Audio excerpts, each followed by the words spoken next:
ദേവേട്ടാ, ദേവേട്ടാ,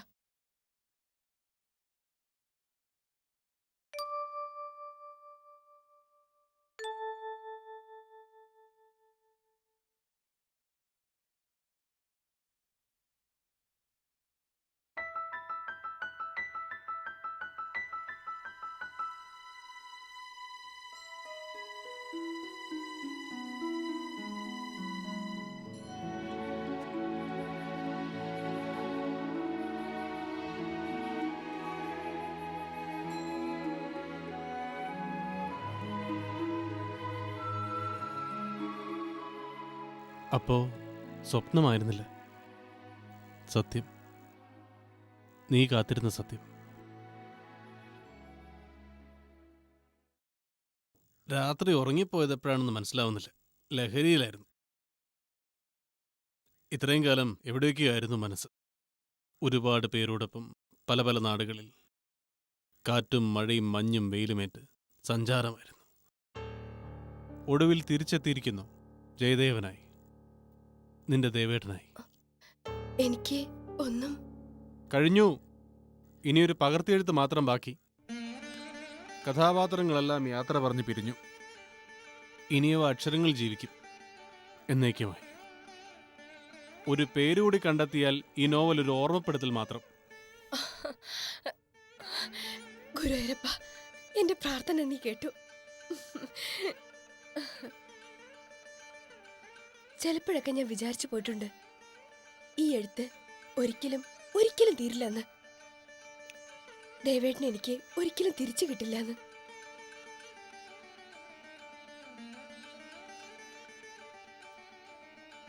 ഇനി കുറച്ചു നാളത്തേക്കെങ്കിലും ഈ സാഹിത്യം ഒന്ന് മതിയാക്ക്.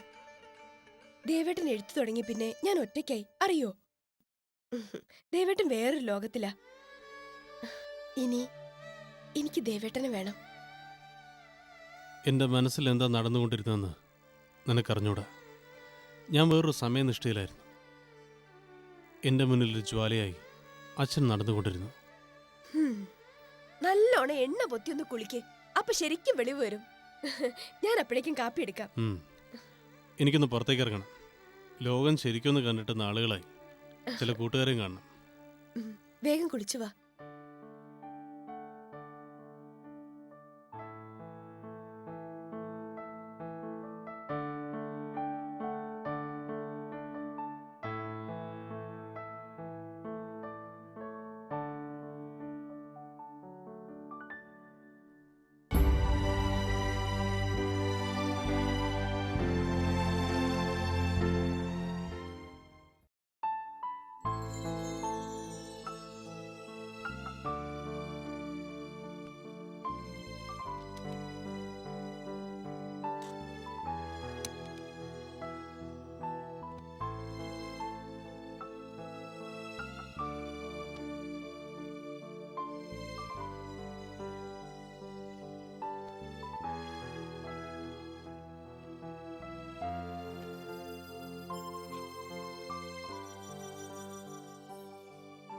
ഗുരുവായൂർക്ക് പോകാൻ ഇത്രയൊക്കെ തയ്യാറെടുപ്പ് വേണോ? 3 മണിക്കൂർ യാത്രയല്ലേ ഉള്ളൂ. അവിടെ ചെന്നിറങ്ങിയ നേരെ അമ്പലത്തിലേക്ക് പോകാൻ പറ്റുമോ? മുറി എടുക്കണ്ടേ, കുളിക്കണ്ടേ, അപ്പം മാറാൻ വേണ്ടേ? എന്റെ ഒരു കാര്യം, കാശിക്ക് പോകുമ്പോഴല്ലേ പുറപ്പാട്. കളിയാക്കണ്ട. അടുക്കളയിൽ കിടക്കണ എനിക്ക് ഈ യാത്ര ഒരു വലിയ സംഭവം തന്നെയാ. ആയിക്കോട്ടെ. അവിടെ ചെന്നിട്ട് നീ എന്താ പ്രാർത്ഥിക്കാൻ പോണേ? പ്രാർത്ഥിക്കാൻ പോണ കാര്യങ്ങള് പറയരുതെന്നാ. ഒരു കാര്യമുണ്ട്.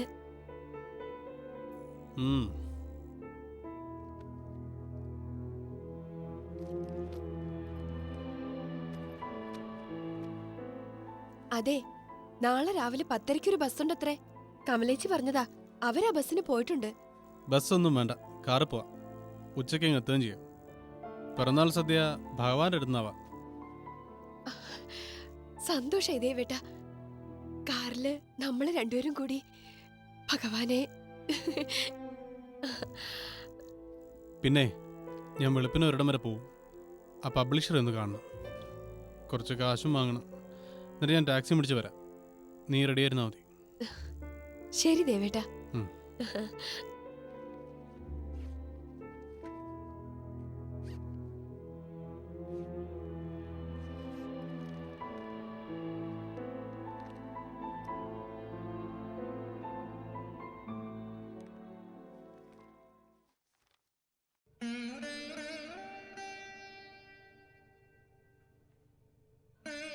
ഈ ദിവസം പുലരാൻ എത്ര പ്രാർത്ഥിച്ചു കൃഷ്ണ. 7 ദിവസം 7 വർഷമായിരുന്നു എനിക്ക്. ഇന്ന് ഞാൻ വരുന്നു നിന്നെ കാണാൻ.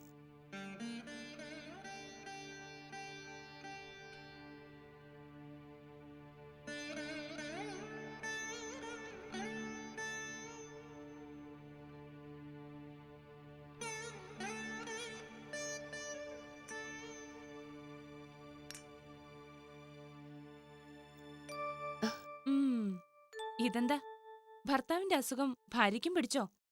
ഒറ്റയ്ക്ക് വർത്തമാനം.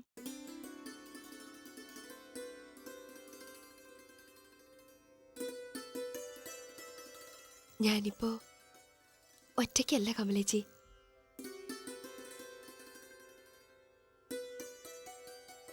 എന്റെ ഉള്ളില് ഒരു കുഞ്ഞുവാവയുണ്ട്. മോളെ, ദൈവമേ, എനിക്ക് മനസ്സിലായില്ല. കുറച്ച് ദിവസമായി മോളുടെ മുഖത്തൊരു തെളിച്ചവും ആകെ ഒരു... പോ ചേച്ചി. സാറെവിടെ? എനിക്ക് മധുരം തരണം. അതൊക്കെ തരാം. ദേവേട്ടനോട് പറഞ്ഞിട്ടില്ല ചേച്ചി. അയ്യോ, പറഞ്ഞില്ലേ? അതെന്താ?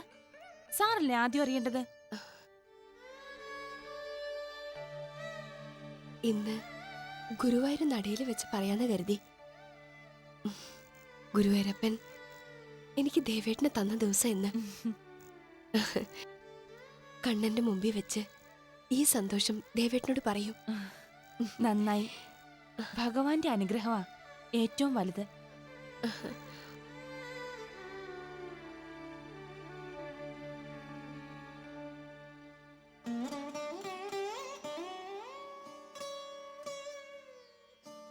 അച്ഛൻ ഈ സന്തോഷം കാണാൻ ഇല്ലല്ലോ ചേച്ചി.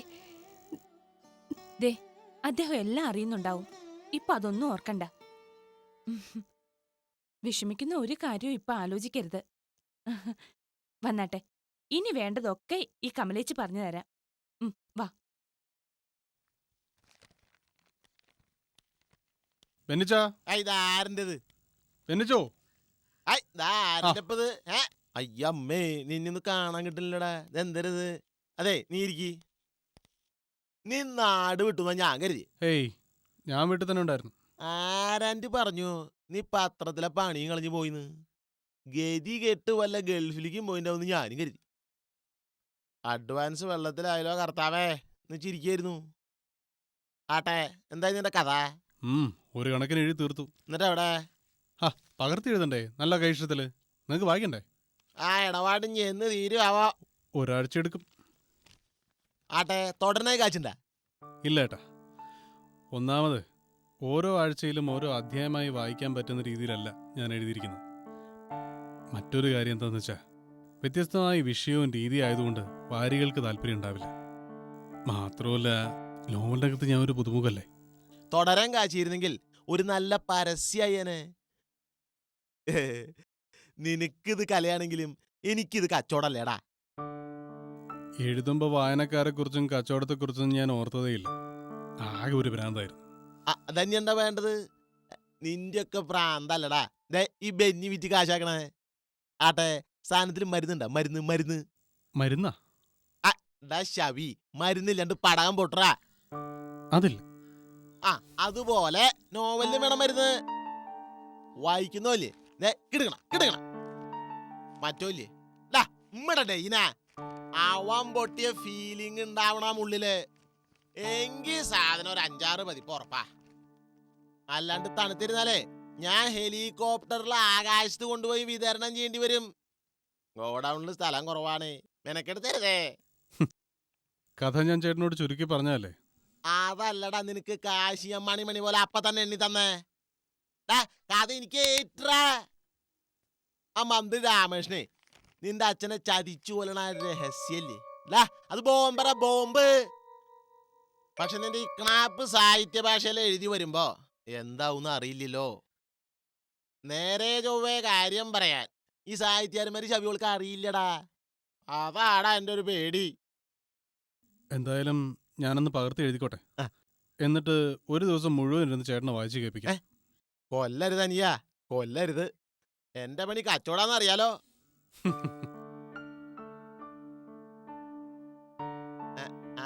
സാരില്ലടാ, ലൈബ്രറിക്കാരെ തള്ളി നമുക്ക് ഒരു 2000 കോപ്പി വെച്ച് കെട്ടാം. ഷാവികൾക്ക് കുറെ പുസ്തകം ഫ്രീ കൊടുക്കണ്ടേ?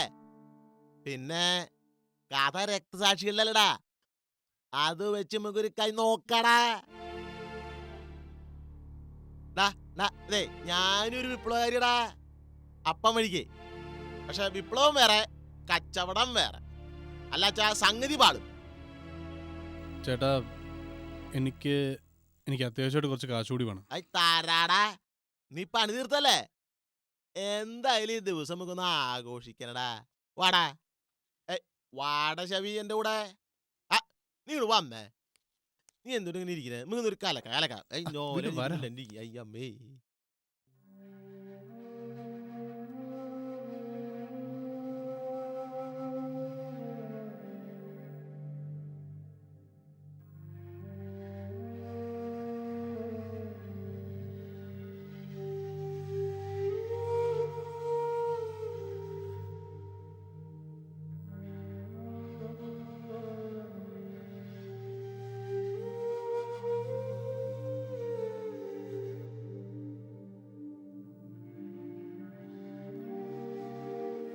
ഗീതേ, സാറിനി വന്നില്ലേ? ഇല്ല, ഇത്രയും താമസിക്കുമെന്ന് പറഞ്ഞിരുന്നില്ല. കാശിന്റെ കാര്യം വരുമ്പോ ഈ മുതലാളിമാരെല്ലാം ഇങ്ങനെയാ, വെച്ച് താമസിപ്പിക്കും. മോള് വെറുതെ ഇങ്ങനെ മനസ്സ് വിഷമിപ്പിക്കണ്ട, സാറ് വരും. കാശ് അത് നാളെയും കിട്ടും. പക്ഷെ ഇന്ന് ഇങ്ങെത്തും എന്നോട് വാക്ക് പറഞ്ഞതാ.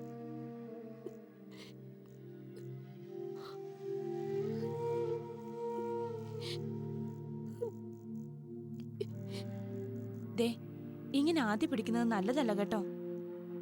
ഇപ്പൊ സ്വന്തം കാര്യം മാത്രം നോക്കിയാ പോരാ. എനിക്ക് വീർപ്പ് മുട്ടുന്നു ദേവേട്ടനോട് പറയാൻ.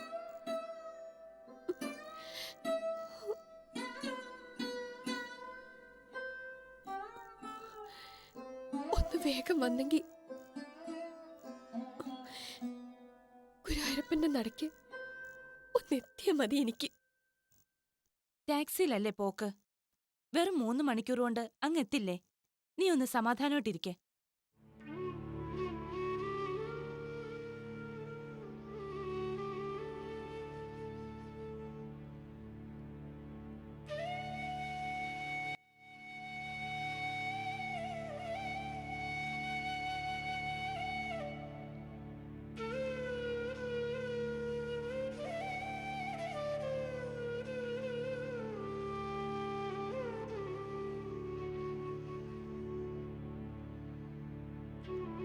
മോളെ,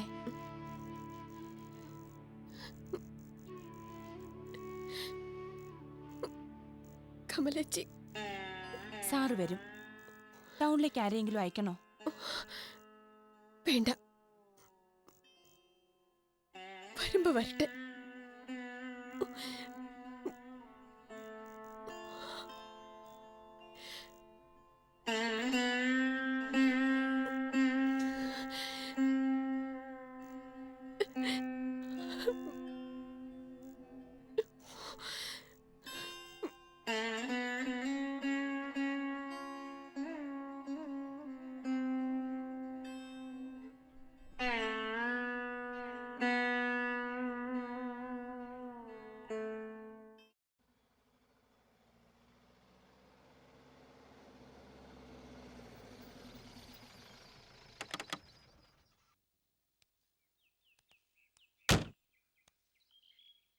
ഇതാരുടെ വീടാ? ഇതെന്റെ ഒരു സങ്കേതടാ. ഈ ഗസ്റ്റ് ഹൗസ് കേട്ടില്ല നീ? അതന്നെ. കെട്ടിയോളിനെയും ക്രാങ്ങളിനെയും ശല്യം സഹിക്കാണ്ടാവുമ്പോ ഇവിടെ ഒന്ന് കിടക്കാം.